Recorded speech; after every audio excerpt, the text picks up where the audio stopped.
야곱이 7년을 일한 후에 레아와 결혼을 했고 라헬을 아내로 얻기 위해서 또 7년을 일을 해야 했습니다. 하지만 이제 레아는 야곱이 원했던 아내가 아니었고 장인 라반이 속여서 결혼을 했기 때문에 야곱에게 사랑을 받지 못했습니다. 31절 말씀을 같이 읽어보겠습니다.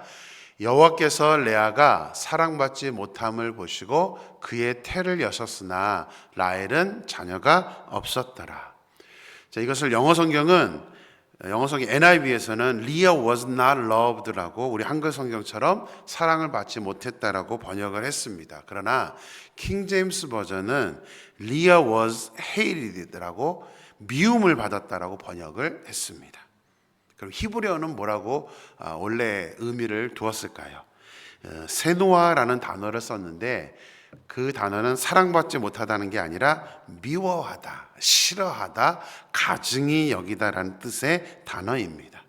그러니까 원어 성경은 레아가 단순히 사랑을 받지 못한 그 정도가 아니라 좀 더 적극적으로 미움을 받았다는 뜻으로 단어를 사용한 것입니다. 결혼을 하기는 했지만 야곱이 처음부터 어여쁜 라헬을 사랑했기 때문에 결혼 생활 내내 야곱의 마음은 라헬에게만 가 있었을 뿐입니다. 그러니까 레아는 너무나 힘든 시간을 보낸 것이죠. 거기다가 또 속임수를 당했기 때문에 야곱은 레아를 미워했던 것입니다. 야곱이 7년을 더 일한 이유도 오직 라헬 때문이었습니다. 자, 다른 사람도 아니고 동생입니다. 동생만 바라보는 그 야곱을 보고 있는 레아의 마음이 얼마나 아팠을까요? 레아가 야곱에게 사랑을 받지는 못했지만 하나님께서 레아를 불쌍히 여기셔서 태를 여시고 자녀를 선물로 주셨습니다. 성경은 대조적으로 설명합니다. 여호와께서 레아가 사랑받지 못함을 보시고 그의 태를 여셨으나 라헬은 자녀가 없었더라라고 기록을 하고 있습니다. 자, 성경이 우리에게 말하고 싶은 것이 무엇일까요? 모든 것이 다 완벽하게 갖춰질 수가 없다는 것을 지금 말하고 있는 것입니다. 다시 말하면 모든 것을 다 갖추려고 욕심을 부려서도 안 된다는 것을 말씀하고 있는 것입니다. 라헬은 야곱의 사랑을 받았습니다. 저런 남편이 어디 있어요? 하지만 부족한 것은 자녀였습니다. 그래서 그 부족함을 성경은 우리에게 말씀하고 있는 것입니다. 우리의 욕심은 끝이 없습니다. 일어서 있으면 앉고 싶고 앉아 있으면 눕고 싶은 것이 우리들의 마음입니다. 우리가 연약하다 보니까 자주 불평을 합니다. 사람 때문에 불평하고 환경 때문에 불평을 합니다. 그런데 그것이 해결이 된다고 불평이 없어질까요? 아닙니다. 또 다른 불평거리가 생깁니다. 우리 인간은 연약해서 우리는 원래가 불평이 많은 그런 존재입니다. 만족을 잘 못합니다. 반대로 모든 것이 다 상처와 아픔만 되는 것도 아닙니다. 우리가 불만족할 필요가 없는 것 중에 하나가 이게 무조건 다 나쁜 것만은 아니기 때문입니다. 인생사 세옹지마라고 하는 그런 고사성어가 있습니다. 세옹지마. 중국 국경 지방에 세옹이라는 노인이 살고 있었습니다. 그러던 어느 날 노인이 기르던 말이 국경을 넘어서 도망을 쳤습니다. 그래서 이웃 주민들이 찾아와서 이 노인에게 위로의 말을 전합니다. 근데 이 세옹은 뭐라고 말하냐면 이 일이 복이 될지 누가 알겠습니까? 라고 대답을 합니다. 별로 아쉬워하지 않았습니다. 얼마 후에 도망쳤던 그 말이 아주 좋은 암말을 오히려 데리고 집으로 돌아오게 됩니다. 주민들은 또 이제 축하를 해주었습니다. 그런데 이 세옹은 또 그렇게 썩 좋아하지 않았습니다. 이 일이 화가 될지 누가 알겠습니까? 라면서 그냥 무덤덤하게 그 일을 받아들였습니다. 며칠 후에 그 세옹의 아들이 그 말을 타다가 말에서 떨어져서 다리가 부러지게 됩니다. 마을 사람들이 또 찾아와서 이 세옹을 위로합니다. 어떡하냐고. 아들이 어떡하냐고, 이제 평생 저렇게 불구로 살아야 되는데 어떡하냐고 하고 이렇게 위로하고 안타까워했습니다. 그러니까 세옹이 또 이런 말을 합니다. 이게 복이 될지 누가 압니까? 그러니까 아주 태연하게 또 이 상황을 받아들인 것입니다. 그런데 얼마 지나지 않아서 전쟁이 일어나게 됩니다.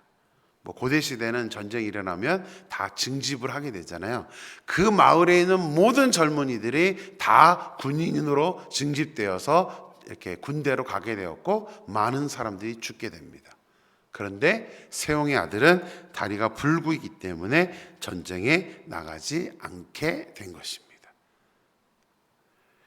자, 이때부터 이제 세옹의 말이라는 의미로 세옹지마라는 고사성어가 생겨났다고 합니다. 무슨 말이죠? 우리의 인생은 일희일비하지 말아야 된다는 것입니다. 지금 이 일이 무조건 복이고 이 일이 무조건 우리에게 아픔이고 슬픔이고 그렇지 않다는 것입니다. 지금만 보면 그렇지만 우리가 장기적으로 보고 이후에 특별히 하나님이 어떻게 우리에게 이런 환경과 이런 사건들을 주셨는지를 알게 된다면 시간이 흐른 뒤에는 오히려 우리가 더욱더 하나님의 은혜를 깨닫게 되는 것입니다. 그래서 절대로 우리는 한 사건만 가지고 우리가 기뻐하고 슬퍼하지는 말아야 된다는 사실입니다. 또 무엇보다도 이것저것 다 완벽하게 가지려고 욕심을 부려서도 안 됩니다. 사도 바울은 내가 풍부에 처하거나 비천에 처할지라도, 그러니까 사도 바울도 지금 이런 일들이 있었습니다. 좋은 일도 있었고 풍부한 일도 있었고 비천에 처하게 되는 일도 있었습니다. 그럴 때 사도 바울이 뭐라고 말하죠? 내가 이 모든 사건을 통해서 자족하는 법을 배웠다. 스스로 만족하는 법을 배웠다라고 말했습니다. 우리가 진짜 예수님을 믿는 사람이라면 우리는 반드시 자족할 수 있어야 합니다. 또한 어떤 어려움이 올지라도 낙심하지 말아야 됩니다. 자족한다는 것은 상황에 끌려가지 않는다는 말입니다.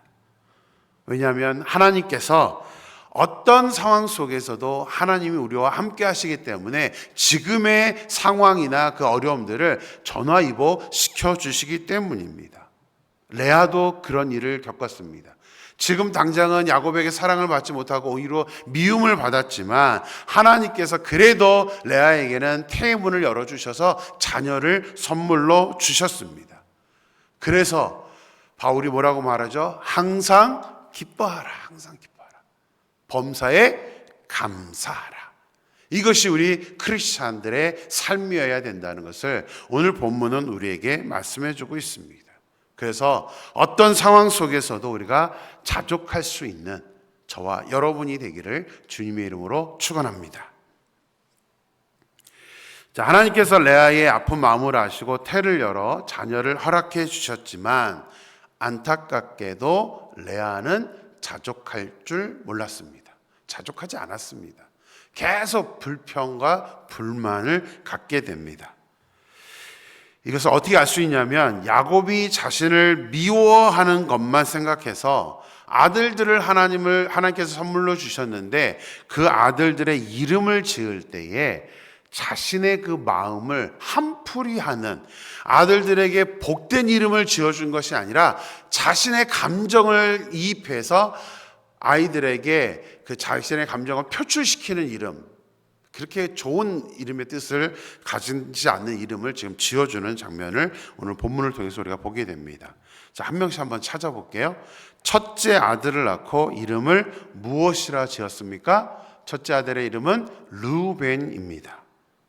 자, 르우벤은 문자적인 뜻으로만 보면 보라 아들이로다 라는 뜻입니다. 저것만 보면 좋은 것 같아요. 와, 보라 아들이다. 그런데 하나님께서 레아가 어떤 마음으로 르우벤이라고 지었는지를 설명을 해 주십니다. 우리 32절 무슨 뜻인지 한번 보겠습니다. 32절 같이 읽습니다. 여호와께서 나의 괴로움을 돌보셨으니 이제는 내 남편이 나를 사랑하리로다. 지금 레아는 어떤 마음이냐면 내 괴로움을 하나님께서 돌보셨다. 나 이렇게 괴로웠어. 이제는 내 남편이 나를 사랑할 거야. 오로지 지금 남편만 바라보는 이름으로 르우벤이라고 지었던 것입니다. 자, 둘째를 낳고 이름을 또 짓습니다. 무엇이라고 지었냐면 시므온이라고 이름을 지었습니다. 시므온은 문자적으로는 들으심이라는 뜻입니다. 하나님은 또다시 레아가 어떤 마음으로 시므온이라고 지었는지 설명을 해주십니다. 33절 말씀 같이 보겠습니다. 여호와께서 남편에게 사랑받지 못함을 들으셨다. 자신이 남편에게 사랑받지 못하니까 하나님께서 들어주셨어 하면서 자신의 감정을 지금 이입해서 둘째 이름도 시므온이라고 지었던 것입니다. 자, 셋째 이름은 무엇이죠? 레위입니다. 자, 레위는 문자적으로는 이제 연합하다는 뜻인데 이것도 또 설명을 해주고 있습니다. 34절 볼까요? 세 아들을 낳았으니 남편이 지금부터 나와 연합하리라. 내가 3명까지 낳아줬는데 이제는 야곱이 자기와 한 마음이 되겠지라는 이름으로 레위라고 이름을 지었던 것입니다. 레아의 마음에는 지금 오직 남편밖에 없습니다. 말은 하나님이 나에게 이렇게 들어주셔서 하나님이 이렇게 라고 말하고 있지만 사실은 그거는 갖다 붙인 겁니다. 하나님이 지금 레아는 하나님의 마음이 없습니다. 하나님이 들어주신 게 아니라 자기의 지금 감정을 지금 표출해서 아들에게 복된 이름이 아니라 한풀이하는 이름을 지어주고 있다는 사실입니다. 지금 아들의 미래나 아들의 인생은 지금 레아에는 관심이 없었습니다. 레아도 레아지만 저는 이 본문의 가정을 보면서 참 야곱에게 좀 안타까운 마음이 생깁니다. 안타까운 게 아니라 좀 왜 저러지? 너무 못됐다라는 생각이 듭니다. 아니 사랑하지도 않고 아니 원래는 무슨 단어로 했죠? 미워하면서 왜 아이는 낳죠? 돌봐주지도 않을 거면서 왜 아이는 낳고 있는 걸까요? 이스라엘은 축복권이 아버지에게 있기 때문에 물론 우리나라도 그렇지만요. 아이의 이름은 아버지나 할아버지가 지어주는 것이 일반적입니다. 그런데 지금 르우벤, 시므온, 레이의 이름을 누가 지어줍니까? 레아가 지어줍니다. 야곱은요 관심도 없습니다. 야곱이 안 지어주니까 레아는 스스로 지금 아이의 이름을 지어주면서 자기의 한풀이를 하고 있었던 것입니다. 또 이거 보면 야곱이 참 못됐죠.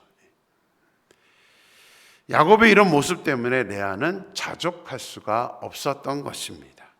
그런데요, 이 3명의 아들을 낳을 때까지 한탄하면서 이름을 지었던 이 레아가 갑자기 바뀌게 됩니다. 35절 말씀 같이 읽겠습니다. 35절이요. 그가 또 임신하여 아들을 낳고 이르되 내가 이제는 여호와를 찬송하리로다 하고 이로 말미암아 그가 그의 이름을 유다라 하였고 그의 출산이 멈추었더라. 자, 34절과 35절 사이에 어떤 일이 일어났는지는 알 수가 없습니다. 근데 레아가 셋째를 낳고 그 후에 이제 넷째를 임신하자 레아의 태도가 완전히 바뀝니다. 이제는 여호와를 찬송하리로다. 무슨 말인가요? 더 이상 야곱을 보지 않겠다는 겁니다. 이제는 하나님만 바라보겠다라면서 네 번째 아들의 이름을 찬송이란 이름의 뜻을 가진 유다라고 지어주게 됩니다. 여기서 우리는 찬양의 진정한 의미가 무엇인지를 깨닫게 됩니다. 찬양은 단순히 노래 부르는 것이 아닙니다. 이 레아의 모습을 보면 이제 다른 것을 의지했던 것들, 남편, 다른 것을 의지했던 것들을 내려놓고 뭐 하겠다는 거예요? 하나님만 의지하고 하나님만 바라보겠다라는 것이 바로 찬양의 정의입니다. 레아처럼 우리도 진정한 찬양을 부를 수 있게 되기를 소망합니다. 우리가 하나님 앞에 나와서 우리가 찬양한다는 것은 그 가사들 하나하나를 우리가 고백하면서 하나님께 선포하는 거예요. 하나님만 보겠습니다. 하나님께만 영광을 돌리겠습니다. 그게 찬양입니다. 그래서 우리는 정말 우리 임마누엘 교회에 진정한 찬양이 울려 퍼졌으면 좋겠습니다. 그러니까 노래로 부르는 게 아니라 정말 하나님께 고백하면서 나아갈 수 있는 그런 모습이, 그런 찬양을 드리는 교회가 되기를 저는 소망합니다. 오늘의 찬양으로 제가 이 찬양을 선곡했습니다. 주님 한 분만으로 나는 만족해. 주님 한 분만으로 나는 만족해. 나의 모든 것 대신 주를 찬양해. 그죠? 주님 한 분만으로 나는 만족합니다.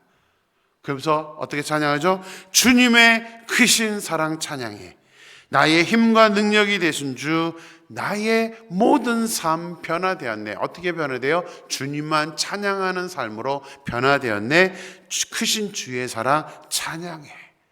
이 찬양처럼 우리가 주님 한 분만으로 만족할 수 있는 이 고백이, 이 선포가 우리에게 이루어져야 된다고 저는 소망합니다. 이 찬양 가사처럼, 그리고 레아가 그랬던 것처럼 우리가 주님 한 분만으로 만족하는 마음으로 주님의 크신 사랑을 찬양하며 주님만 바라보며 우리의 모든 삶이 변화되는, 그렇게 진정한 찬양을 부를 수 있는 저와 여러분이 되기를 주님의 이름으로 축원합니다. 같이 기도하겠습니다. 하나님, 오늘도 귀한 말씀으로 저에게 함께해 주심에 감사를 드립니다. 우리가 하나님을 믿는 하나님의 사람이라면 우리에게 주어져 있는 여러 가지 시간들을 우리가 일희일비하면서 하나님 기뻐했다가 또 슬퍼했다가 그렇게 하는 것이 아니라, 인생사 세옹지마라는 말처럼 지금은 우리가 슬픈 일이지만 이게 어떻게 하나님께서 기쁨으로 바꿔주실지, 지금은 기쁜 일이지만 또 이것이 어떻게 변화될지 모르기 때문에 우리가 매 순간 사건들마다 우리가 반응할 것이 아니라 우리는 진득하게 하나님을 바라보면서 하나님을 의지하면서 살아가야 될 줄로 믿습니다. 하나님, 저희들 함께하여 주셔서 어떠한 사건들을 안에서도 우리가 아버지 하나님 낙담하거나 낙심하지 않게 도와주시고, 무엇보다도 바울 사도가 말했던 것처럼 풍부에도 처해보고 비천에도 처해보면서 바울은 자족하는 법을 배웠다라고 말하고 있습니다. 하나님, 이것이 바로 우리 하나님 믿는 우리들의 삶이어야 될 줄로, 우리의 삶의 태도여야 될 줄로 믿습니다. 하나님, 저희들과 함께하여 주셔서 매 순간마다 하나님 우리가 오락가락하는 것이 아니라 하나님을 온전히 신뢰하면서 하나님 우리가 살아갈 수 있는 저희들의 믿음이 될 수 있도록 역사하여 주시옵소서. 하나님, 또 기도합니다. 오늘 또 말씀을 통해서 저희들 깨닫는 것은, 레아가 그렇게 야곱만 바라보았던 아버지 하나님 그런 모습으로 자신의 감정을 담아서 아들들의 이름을 지어줬지만, 넷째를 낳으면서 이제는 여호와를 찬양하겠다고 하면서 더 이상 야곱을 바라보지 않고 하나님만 바라보고 있는 그 레아의 모습을 보게 됩니다. 하나님, 소망합니다. 저희도 살아가면서 이 세상적인 환경들이나 어떤 그 상황에 몰두되지 않게 도와주시고, 아버지 하나님, 우리가 하나님을 찬양했다라면 우리가 그것이 노래로 끝나는 것이 아니라, 하나님이 진정으로 제가 그렇게 고백하며 살겠습니다, 주님 한 분만으로 만족합니다, 주님만 의지합니다라고 우리의 삶을 변화시켜 나갈 수 있는 저희들이 될 수 있도록 은혜 베풀어 주시옵소서. 오늘 하루도 우리 남은 생도 주님 그렇게 함께하여 주셔서 온전한 찬양을 드리는 진정한 찬양자로 저희들을 만들어 주실 줄 믿고 거룩하신 예수님의 이름으로 기도드렸습니다. 아멘.